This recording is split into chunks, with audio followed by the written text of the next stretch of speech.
Bonjour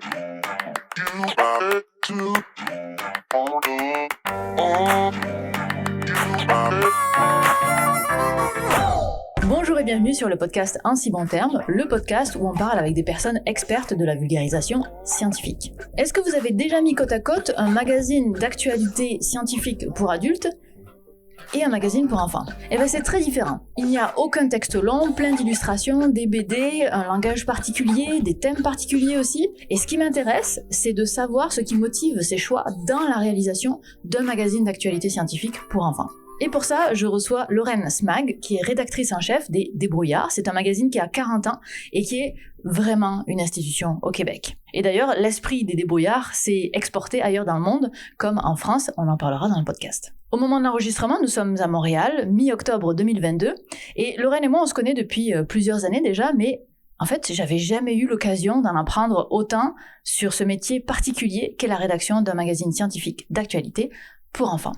Et pourtant, elle en parle en si bon terme. On s'adresse aux jeunes et on s'assure que, à chaque fois, il y ait de l'actualité scientifique, qu'on s'adresse à eux, qu'ils se reconnaissent. On a comme des grilles qui nous aident à remplir les numéros, c'est-à-dire à la fois sur un numéro, on s'assure qu'il y ait différents domaines scientifiques, mais à la fois sur l'année.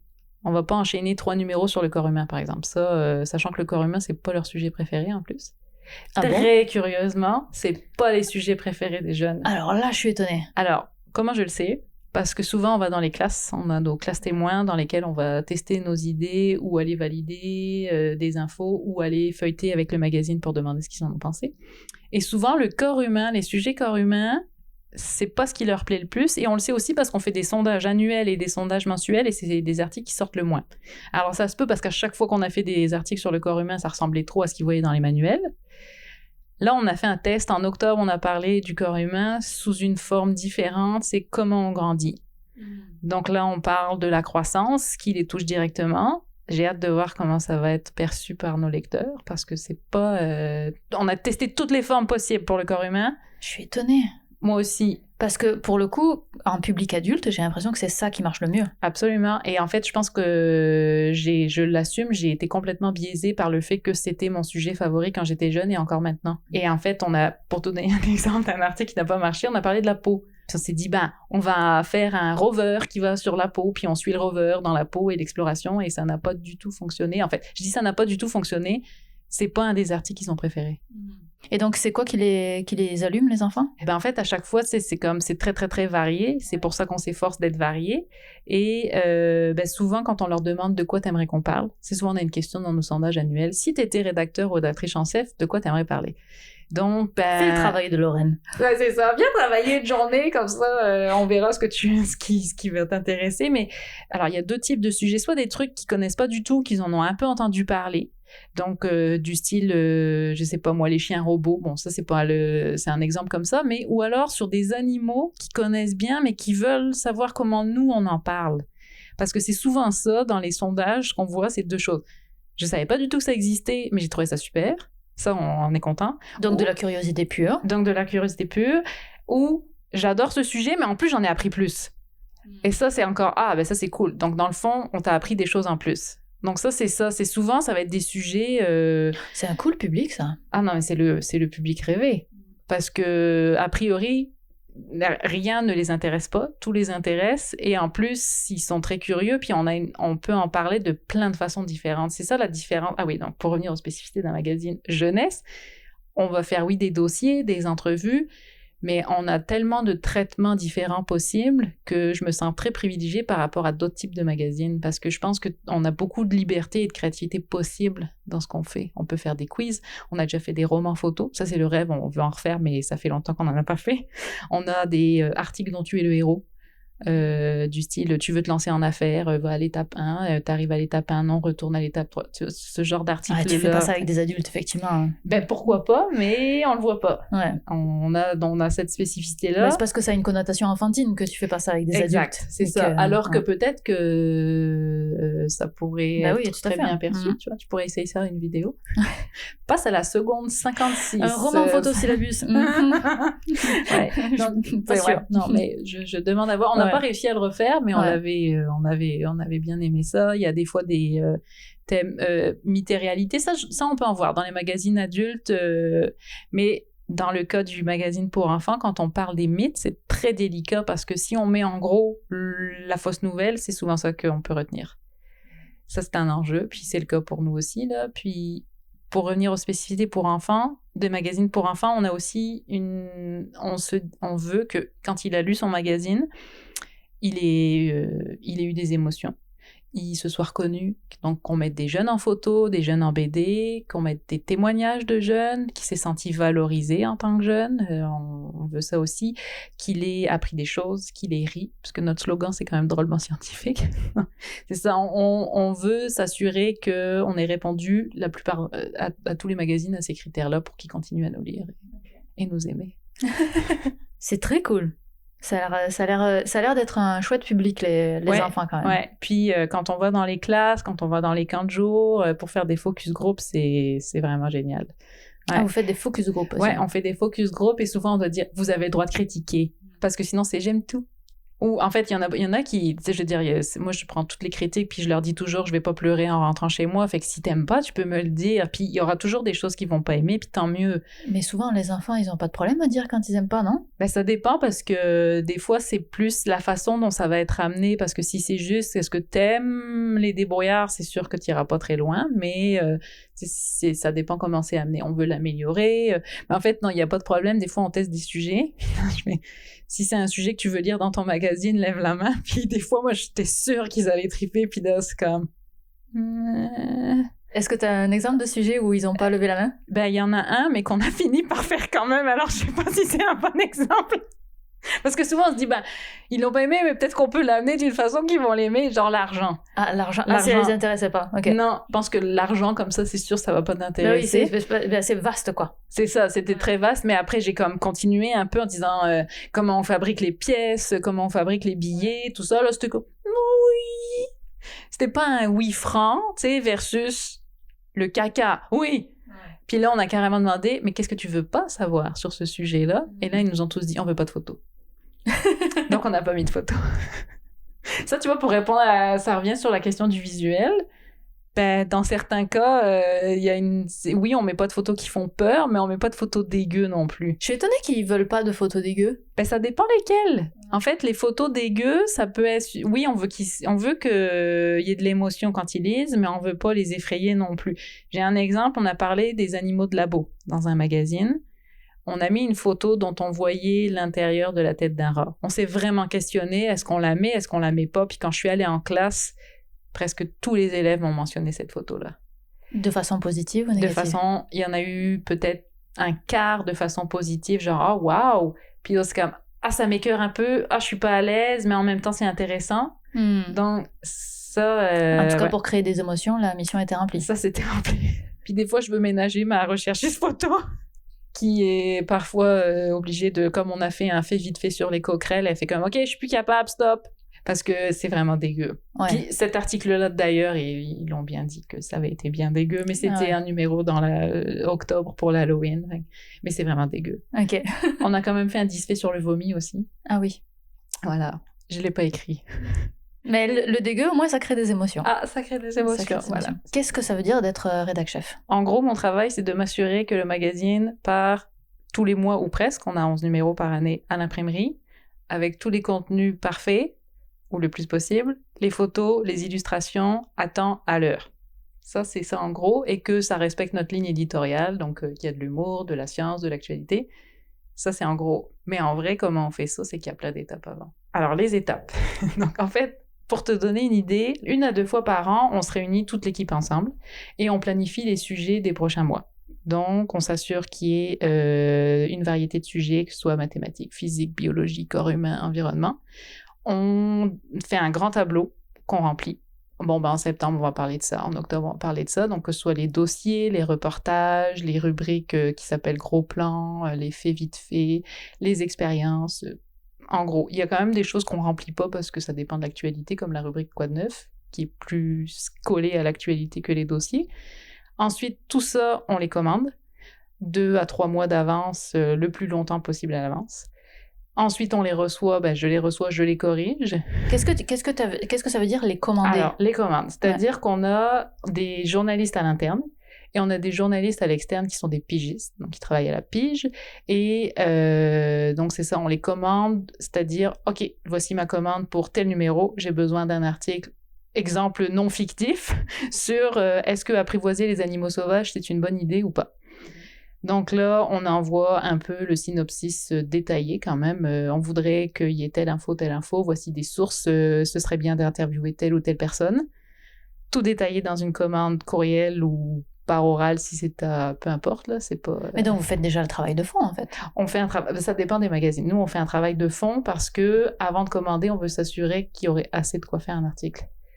Il y en a où on fait moins de recherches, comme l'article fait vite fait, qui sont faits vite fait sur, mettons, la gomme à mâcher. Là, on se doute qu'on va trouver des infos, on regarde un petit peu rapidement, on envoie la commande en s'assurant que si le ou la journaliste n'a pas assez d'infos, il nous écrit « j'aurais pas assez ». Mais ça arrive pas souvent. En général, quand on fouille, on trouve plein d'informations. Mm-hmm. Et pareil pour... ça, c'est la chronique Apprivoiser les animaux. C'est sur une chronique sur les animaux qui s'appelle Monde Animal.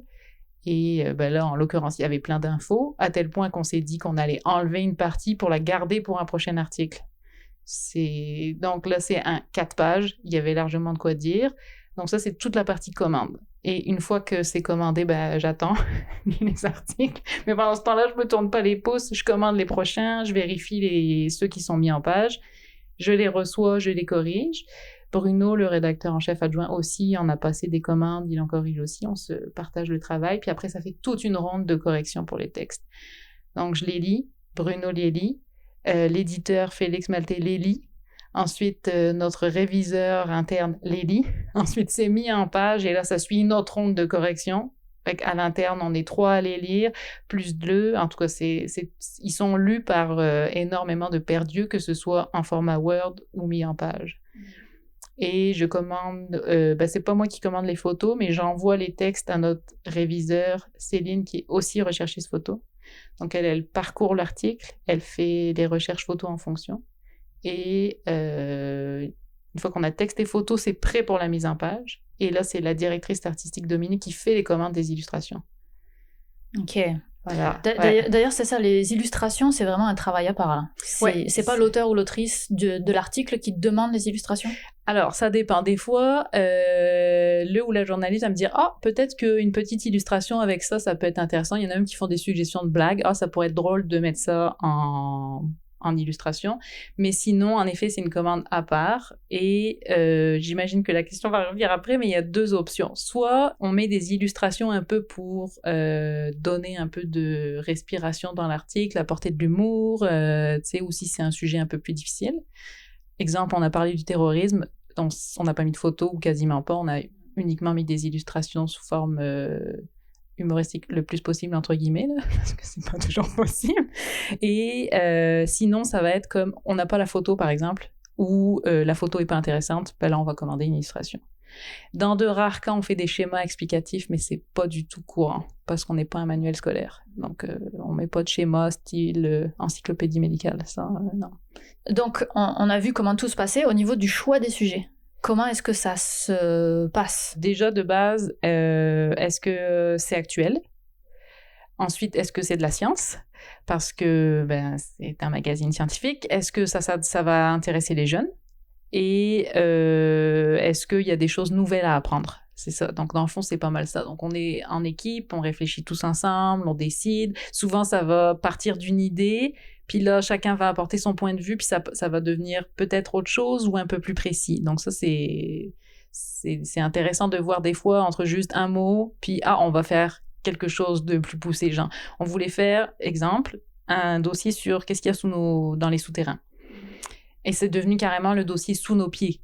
Donc, on va parler de tunnels, de mines, de champignons, etc. Alors qu'au début, c'était peut-être juste une double page avec un sol découpé. C'est devenu un dossier de 6 pages. Donc, souvent, en discutant, quelqu'un va dire « Ah, moi, j'ai vu telle photo, ouais, j'ai entendu ça à la radio, etc. » Ouais. Vous êtes combien à choisir les sujets? En tout, dans les débrouillards, on est une vingtaine. Dans les 3 magazines, on est une vingtaine. Puis, on se parle beaucoup entre magazines aussi.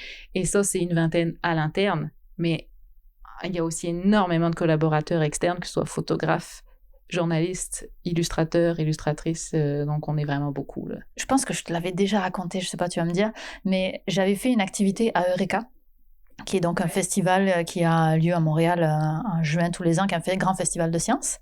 Et j'avais une activité qui était donc destinée aux enfants, puisque c'est plus ce genre de public à ce moment-là. Et j'avais pris plein d'expériences que j'avais découvertes sur le tard, genre passé 25 ans. Ah oui, c'est vrai, tu m'avais dit. Ouais. Et donc je faisais mes expériences, et il y a plein de gamins qui disaient « Ah oui, je connais cette expérience, je l'ai vue dans les débrouillards ». C'était super frustrant, parce qu'évidemment, toutes mes expériences comme ça, ils les avaient vues au débrouillard. Moi, je connaissais même pas ton magazine à l'époque. Et c'est là que j'ai eu vraiment l'impression que le magazine des débrouillards était vraiment lu au Québec. Il est lu, en fait, parce qu'il y a aussi des écoles qui sont abonnées. C'est ça que j'allais dire. Ils le reçoivent dans les écoles, il y en a dans la plupart des bibliothèques. Et aussi, c'est que les débrouillards, il y a le magazine, mais il y a aussi tout un réseau d'animation en classe et ailleurs qui est organisé par Technosciences, le réseau Technosciences. Donc, il y a ça aussi. Donc, ces réseaux-là, mettons qu'ils font une activité, ils vont avoir les magazines, ils vont pouvoir en montrer aux jeunes aussi, donc c'est pour ça. Donc les débrouillards, ça fait partie quasiment d'un écosystème où il y a beaucoup plus de choses, qui fait que vous atteignez probablement beaucoup plus de jeunes que simplement le magazine. Oui, exact. Et sachant qu'ils le relisent tout le temps aussi. Comment ça? Ça, on nous l'a dit, ils nous l'ont dit, les jeunes, ils ne jettent pas leur magazine, ils vont pas au recyclage, donc ils ont souvent des collections, puis ils repassent au travers, puis ils les relisent, puis ils les conservent, ils ne veulent pas les découper. Il me semble avoir entendu parler qu'il y avait les petits débrouillards en France. Oui. C'est quoi? C'est né d'ici, en fait. C'est né au Québec? C'est né au Québec. Tout le réseau dont je parlais, avec le réseau Technosciences qui font des animations en classe et pour des anniversaires ou des camps de jour, etc. C'est parti d'ici avec le fondateur, c'est Félix Maltais. Et ensuite, ça s'est diffusé en France. Il y en a en Belgique, au Maroc, en Algérie, il me semble en République tchèque, et j'en oublie. Ouais, il y en a eu. Mais eux, ils ont gardé le nom des petits débrouillards. Okay. Parce que le magazine, ici, au tout début, s'appelait « Je me petit débrouille ». Et après, il s'est passé à les petits débrouillards, les débrouillards. Et puis, c'est juste les débrouillards, mais en France, c'est les petits débrouillards. Ouais. Mais c'est un magazine aussi? Non, c'est pas un magazine, c'est des animations. Ah d'accord. Ouais, c'est des animations. En classe En classe, aussi pour des événements, par exemple. Des fois, ils vont pour le Téléthon. J'y ai participé, en fait, j'étais animatrice au Petit Débrouillard, puis on avait une sorte de table, robe table en mousse néoprène, puis la table 2 pattes, t'arrives, tu t'installes, puis là, tu vas voir les gens, puis tu fais des expériences. Vraiment cool.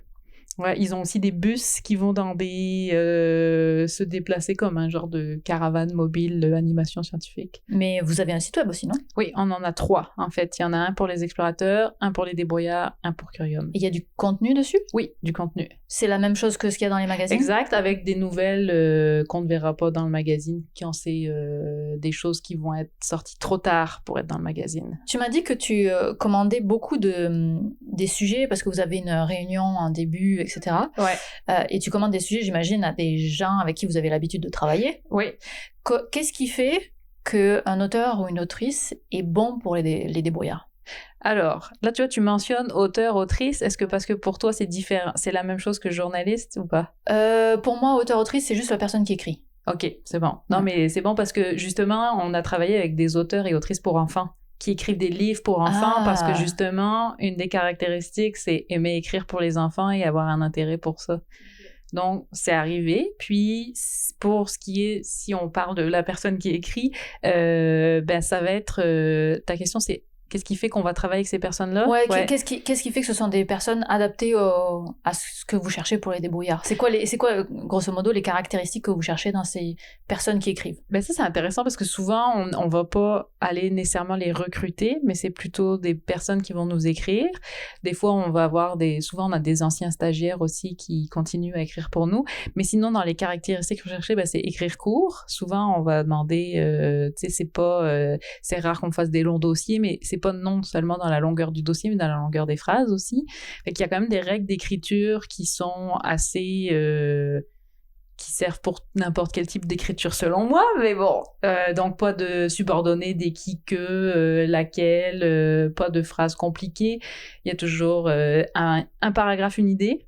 ou une idée, un paragraphe, dans le fond. Pas de mots trop compliqués. Les citations des gens qu'on interviewe, c'est rare qu'on les cite exactement pareil parce que souvent c'est pas très adapté, mais on vérifie toujours avec la personne si elle est d'accord avec ce qu'on a dit, ce qu'on va publier. Un intérêt de base à écrire pour les jeunes parce que c'est ça que ça prend, un intérêt pour le public. Quoi d'autre?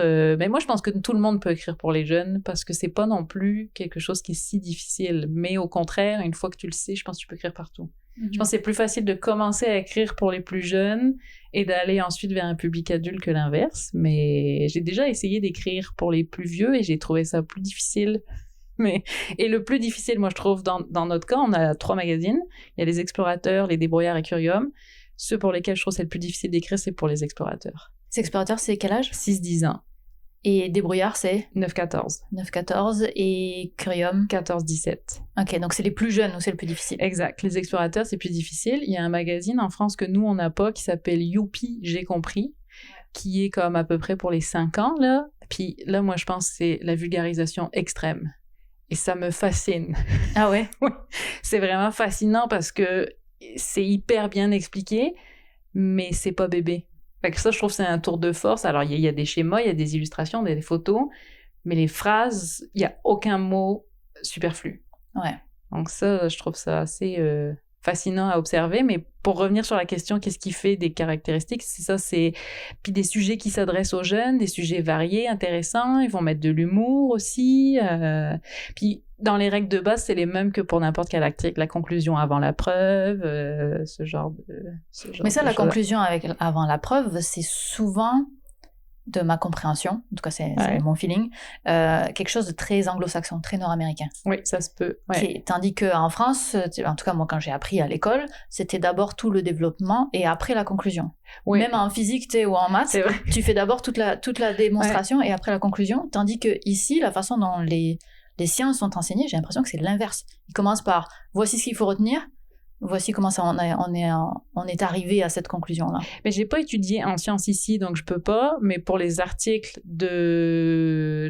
d'actualité, c'est souvent comme ça parce que tu veux accrocher ton lecteur et puis à la fin, souvent il aura décroché. Fait que si tu mets la conclusion à la fin, peut-être que ça va être échappé. Ouais, effectivement.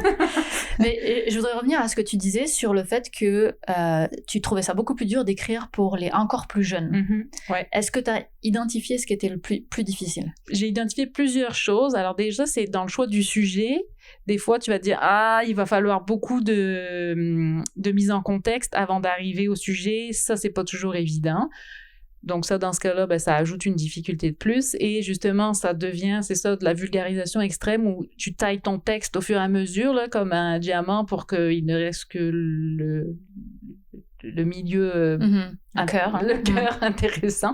Mais tout est intéressant, mais c'est surtout que à cet âge-là, c'est pas toujours évident non plus de savoir, OK, est-ce qu'ils savent ça? Est-ce que ça, ils vont comprendre ça? Comment on s'y prend? Puis, c'est un beau défi, par contre. Ça, c'est super intéressant, mais c'est pas... c'est ça, c'est le côté... t'as l'impression que souvent, en tout cas, pour en avoir parlé à des gens, c'est comme, oui, mais écrire pour les enfants, c'est super facile. Non, parce que justement, tu dois enlever tout ce que toi, tu sais et ne pas partir du principe que ça, ils le savent. Mais sans les prendre pour des idiots non plus. Parce que... C'est ça le plus difficile, en fait. C'est exactement ça. Parce que c'est des enfants qui... Je veux dire, n'importe quel lecteur, tu peux pas savoir ce qu'il connaît. Mais en même temps, tu veux pas penser qu'il ne sait rien. En tout cas, il y a des formulations à éviter. Tu sais, genre, nous, on va souvent utiliser « le savais-tu » tu vois, parce que ça marche, mais on peut dire comme tout le monde le sait. Ça, c'est banni à tout jamais, on mettra jamais ça là. Pourquoi? Parce que tout le monde ne le sait pas. D'accord. Et parce que tu peux pas dire comme tout le monde le sait, parce que si le lecteur dit moi je savais pas, ça se peut qu'il tourne la page. Et notre slogan dans les magazines, c'est une page est si vite tournée. C'est votre slogan dans les magazines? C'est un de nos slogans, mais c'est pas un slogan, c'est qu'on l'utilise souvent un peu comme façon de fonctionner. C'est comme une page est si vite tournée. C'est la façon passive-agressive de dire que c'était pas bien écrit? C'est une façon de dire plutôt comme travaille bien ta page, parce que ce qu'on veut, c'est qu'il reste dessus puis qu'il ait de l'intérêt. Et justement, dans le texte, ce qui m'a marqué en lisant, ça faisait longtemps que j'avais pas lu des magazines pour enfants, à ma décharge. C'est bon. Ce qui m'a marqué, c'est à quel point tout est segmenté. Ouais. C'est-à-dire que dans des articles, dans des journaux pour nos âges, tu vas avoir des gros dossiers et puis beaucoup de textes, etc. Et là, j'imagine que le texte Word, c'est beaucoup de texte, mais c'est juste que tout est... Genre, chaque paragraphe doit pouvoir être autosuffisant pour devenir une section, puis un autre paragraphe va être à un autre endroit pour créer une autre section, etc. C'est exactement etc. ça. En fait, c'est beaucoup... j'imagine que tu as vu dans les feuilletons, on utilise beaucoup de l'écriture, ce qu'on appelle par capsule. Donc, ça va être des petits paragraphes, des fois en dessous de photos, des fois carrément avec des numéros. À suivre, c'est encore plus facile, 1, 2, 3, hein. Mais dans le fond, c'est parce que des longs textes, c'est très rare qu'on en fasse, mais ça, c'est parce que justement, c'est un peu ce qu'on appelle c'est de l'écriture morcelée, là, mais ça va constituer plein de portes d'entrée dans le magazine, parce qu'il y a toujours un titre, une amorce, des encadrés, des photos, des bas de vignettes, parce que on ne prend pas pour acquis que le jeune va lire le titre, l'amorce, l'introduction, puis il va aller comme ça jusqu'au bout. Au contraire, ça se peut qu'ils lisent le titre, ah non, pas intéressant, je passe à autre. Puis sur l'autre page, ah mais cette photo, c'est cool, c'est quoi? Puis là, ils vont lire le bas de vignette. Fait que là, c'est une façon de rentrer dans l'article de plein de façons différentes. C'est intéressant comme tu le présentes, que c'est des portes d'entrée, que chacune est une porte d'entrée. Exact, c'est ça. L'illustration aussi, c'est une porte d'entrée parce que ça peut être ça qui va l'accrocher, puis il va dire, ah ben finalement, ça m'intéresse, et là, il va repartir du début. Mm-hmm. Quand je lisais le magazine, justement, ça me faisait penser aux encarts qu'il y a aussi quand j'étais ado, que je lisais Science et Vie. Mm-hmm. T'as toujours des pages où c'est des tout petits trucs, oui. Et puis après des pages dossiers. Et je lisais que les tout petits trucs. Mais écoute, quand on reçoit le magazine chez nous ou au bureau, quand on le recevait au bureau, qu'on était tous au bureau, qu'ils arrivaient de l'entrepôt, on ouvrait les boîtes. On a beau les avoir vus et revus, on les relit. Et en fait, on s'est aperçu que tout le monde, ce qu'on lit en premier, par exemple, c'est les BD. Puis tu vois, ben oui, c'est ça. Ou les plus petits textes, parce que c'est un peu comme l'apéritif. Ah, je vais me faire une petite capsule, puis après, bon, je vais passer au plat principal. Ah, il y a un petit dessert, je vais me faire une autre forme d'entrevue. Puis on en a tellement des traitements comme ça que c'est sûr que quand je dis dossier, tu sais, souvent on va penser dossier, bon, ça reste très fouillé, mais la façon de le présenter, c'est très rare que ce soit ce qu'on appelle un texte suivi, là, vraiment de... Ouais. Mais moi, c'est ce que je préfère aussi. Le morceler. Ouais, oui, parce que ça nous aide aussi à le structurer, de voir, OK, comment les idées s'enchaînent, est-ce que c'est clair, qu'est-ce qu'on met, ça aide aussi pour le placement des images, parce que, ça permet de dire, OK, cette idée-là, on va l'illustrer avec telle chose, on peut pointer avec des flèches aussi, plus facilement. Justement, il y a tout un travail d'illustration qui est majeur dans les débrouillards. Ouais. Comment ça se passe, la gestion de l'illustration? Tu veux dire photo et illustration? Ouais, tout. BD, photo. Okay. Donc je te lance dans une grande question, puis je vais te recibler au fur et à mesure. C'est bon, ça c'est une grande question. Alors, j'imagine que comme tu as une chaîne YouTube et que ça se passe par vidéo, tu es attaché au visuel et tu comprends l'importance de montrer ce dont on parle. Tout à fait. Et donc ça, c'est un peu les principes de base qu'on a, c'est si on parle de quelque chose qu'on peut voir et qui est intéressant à montrer, on va le montrer par une photo. Un poisson transparent dont on voit les organes, on va le montrer. Si la photo est moyennement intéressante, si elle fait très peur, ça se peut aussi qu'on se pose ce genre de questions-là, genre « Ah non, ça, on va pas la mettre. » Dans ce cas-là, on va illustrer, mais c'est pas toujours systématique. Puis, dans les photos, c'est rare qu'on mette une photo sans explication en dessous, pour la raison que je mentionnais tout à l'heure. S'ils vont regarder la photo, c'est intéressant de savoir de quoi on parle, parce qu'on peut pas présumer qu'il a lu le reste. Et pour les illustrations, c'est ça. Soit ça va illustrer une partie de l'article, ça va donner des explications, une information supplémentaire, ou sinon ça va pas donner d'informations, mais ça va apporter de l'humour. Ça, c'est en gros. Mais évidemment, il y a plein d'autres subtilités.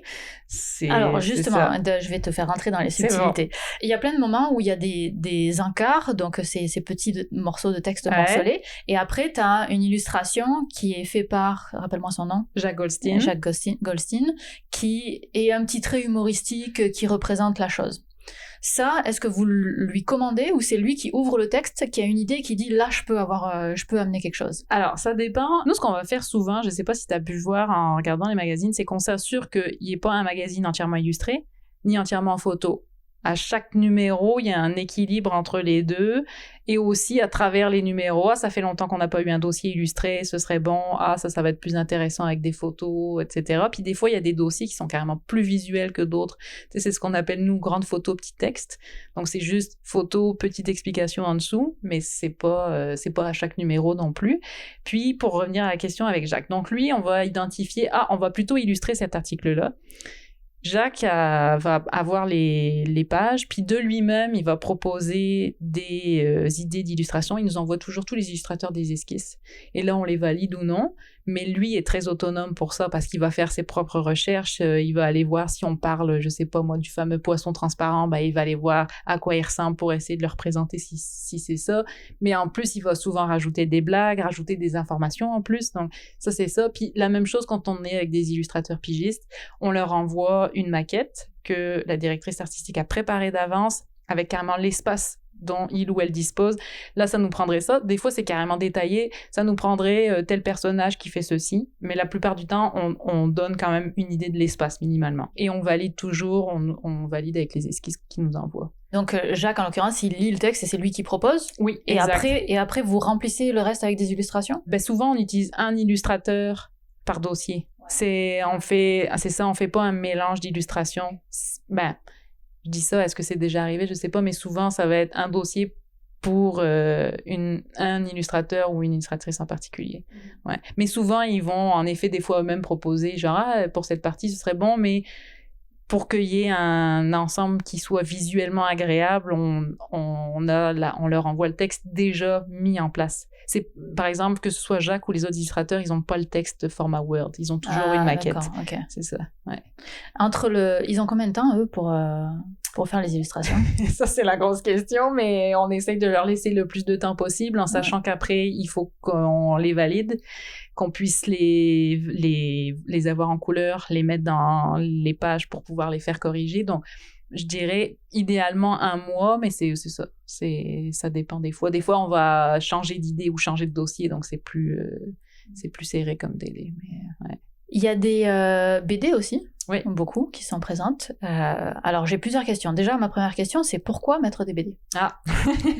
Bonne question. Alors, en fait, c'est un magazine, comme on l'a dit. C'est pas un livre, c'est pas un manuel scolaire et c'est un loisir. Lire des magazines, c'est pour se faire plaisir. Fait que des BD, tout le monde aime ça. En tout cas, nous, on aime ça. C'est pas tout le monde qui aime ça, c'est pas vrai. En général, nous, on aime les BD, puis en général, les jeunes aiment les BD. Je réfléchis à si des magazines pour enfants que je disais quand j'étais jeune, la plupart avaient des BD d'ailleurs. Je pense aussi. Parce que j'essaie de trouver un exemple où il n'y en avait pas, puis j'en ai pas qui me vient en tête. Donc, ça fait partie de l'écosystème des magazines pour enfants. Ça fait partie de l'écosystème, c'est agréable à lire, c'est une autre façon de lire, c'est très visuel, puis ça permet de passer des informations aussi. C'est ça que j'allais dire. Est-ce que quand vous commandez vos BD, vous demandez à ce qu'il y ait un passage d'informations? Alors, ça dépend. C'est pas du tout une demande. En général, par exemple, là, Scoop, dans le magazine de décembre, Jacques Austin a fait sa BD sur la COP15, qui va se passer à Montréal en décembre. Mais on lui a pas demandé. C'est lui qui a dit « je vais faire là-dessus ». Mais, par exemple, le BDiste Serge Gaboury, avec qui on travaille aussi depuis plusieurs années, ce que je fais chaque mois, je lui envoie les sujets, plus les articles. Et donc, lui, il va en choisir un pour s'inspirer. Donc, c'est pas une demande de passe-moi de l'information, mais c'est si tu peux choisir un des sujets, ce serait super. Mais on lui dit toujours aussi, si ça t'inspire pas, puis que t'as une autre idée, vas-y. Ouais, c'est ça, parce qu'il y a des BD que j'ai trouvé vraiment déconnectés du reste du magazine. Donc, c'est que des fois, c'est sur l'inspiration de l'auteur. Ouais. Okay. Comme, je sais pas si t'as vu, là, il y a la BD Biodôme aussi, qui de base parle des animaux du biodôme, fait que oui, il y a de la science et des informations aussi, mais c'est pas nécessairement en lien avec les contenus du magazine, par exemple. J'ai une question qui est peut-être un petit peu plus hors vraiment du contenu, qui va être sur la publicité, qui est, c'est votre modèle économique? C'est comme ça qu'est financé le magazine? Non, c'est pas comme ça? C'est pas uniquement, c'est beaucoup les abonnements. Ok. Ouais. Abonnement et publicité, donc ça fait partie. Ouais. Okay. Partenariat, commandite, subvention. Ok. Pour les publicités, il y a un truc que j'ai vraiment apprécié dans les débrouillards et qu'on ne voit jamais dans les autres magazines, c'est qu'il y a écrit publicité sur les pages où il y a de la publicité. Ouais. Ça, c'est une affaire légale ou c'est un choix de votre part? Je ne sais pas dans les autres magazines pour enfants, en dehors des nôtres, si c'est mentionné, publicité, mais nous, on fait attention à la loi de la protection du consommateur qui est très stricte, et encore plus pour les enfants. Je ne sais pas si c'est une demande. En tout cas, nous, on le met systématiquement, puis quand c'est un publi-reportage, on l'identifie aussi. Est-ce que tu peux nous dire ce que c'est un publi-reportage? Alors, un publi-reportage, c'est un contenu qu'on écrit, nous, l'équipe des débrouillards, qui nous a été demandé par un organisme. C'est une commande, quoi. Ouais, c'est une commande. Parce que la personne, l'organisme en l'occurrence, estime que, voilà, vous savez vous adresser aux enfants. On aimerait qu'il y ait telles informations. Voici des visuels. Est-ce que c'est possible de préparer ça? Est-ce que tu as des exemples de publi-reportages que vous avez fait? Par exemple, là, le dernier en date, c'était un publi-reportage sur les élections. Comment ça se passe, les élections provinciales. Et on mentionnait aussi le programme Électeurs en herbe qui s'adressait aux enfants. Donc là, on expliquait les étapes du vote, avec quoi on pouvait voter comme pièce d'identité, etc. On en a encore avec Hydro-Québec, des publi-reportages. Donc là, c'est des discussions avec eux pour, OK, de quoi on va parler, donc, c'est ça un publi-reportage. Ouais. Et est-ce qu'il y a des limites à ce que vous avez le droit de faire dans les publi-reportages? Alors, il y a des limites qu'on se donne. En fait, il y a des limites pour les publicités, en fait. Dans le fond, on s'adresse jamais directement aux enfants. Ça veut dire quoi, s'adresser? Ça veut dire, on peut pas lui dire, genre, achète ça, ou abonne-toi. Qu'est-ce que vous dites à la place? Message à tes parents. Achetez ça. Mais on le dit pas non plus. On le dit pas comme ça non plus. Mais dans le fond, un exemple, c'était trouve ces livres sur tel site. Ben non, on va écrire plutôt livres disponibles sur tel site. Ah oui, donc c'est vraiment juste dans la formulation. Exact, ça va être dans la formulation, mais aussi dans le choix. C'est-à-dire qu'on va pas parler de fast-food, par exemple. Si on n'est pas c'est un choix éditorial de votre part. Oui. Si on n'est pas en accord avec les valeurs de la publicité, on va pas la publier. Est-ce que des fois vous avez des moments où c'est difficile de faire ces choix-là? Honnêtement, non.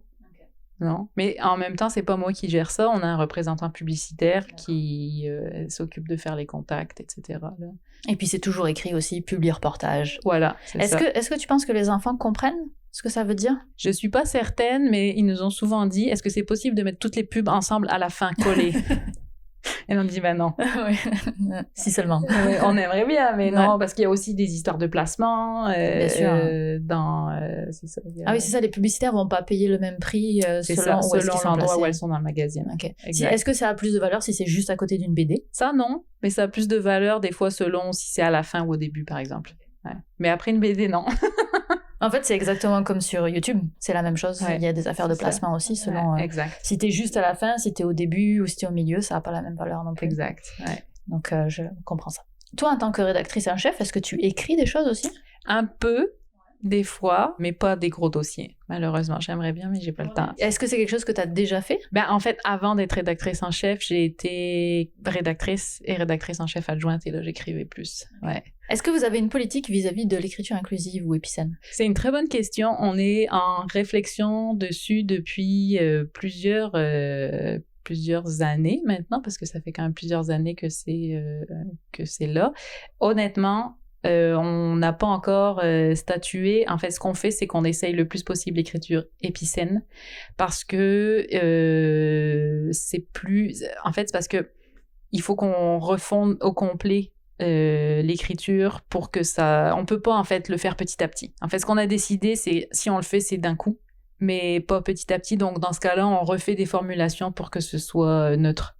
C'est ça. Mais parce qu'aussi, on nous a dit, on a aussi des rencontres avec des experts de la lecture chez les enfants qui ont dit les parenthèses, les points, ça peut ralentir la lecture. Fait que tant que vous pouvez, faites plutôt l'écriture épicène. Oui, bien sûr. Voilà.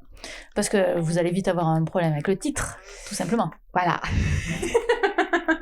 Après, la débrouillardise, c'est très bien. Ça pourrait. Ouais. Non, mais en effet, c'est vrai. C'était En si bon terme. J'espère que ça vous a plu. Si c'est le cas, n'hésitez pas à aller le noter et le liker sur la plateforme sur laquelle vous l'écoutez, ainsi qu'à le partager, évidemment. Et puis nous, écoutez, on se retrouve dans 2 semaines pour un nouvel épisode. Bye.